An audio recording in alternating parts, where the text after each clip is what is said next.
I've been in and out of bars for almost 3 decades now, and I don't think I have ever worked in a UK bar that doesn't have a piece of Bonzer hardware somewhere. And it's my experience that it's pretty good.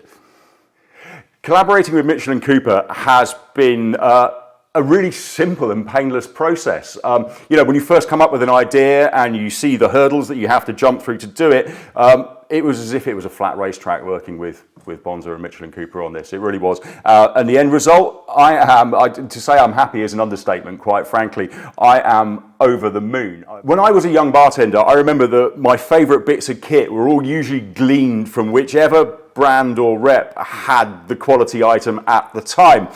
But as the years go by, so many of those items turned out to be Bonzer items. Their spoons and what have you, their jiggers, their strains, the Hawthorns were absolutely outstanding. And so I just sort of saw this really as a chance to pull all of that together in a single branded package, which I thought would be great. And here it is. We have a full working bar set now, using basically the industry standard tools for the UK.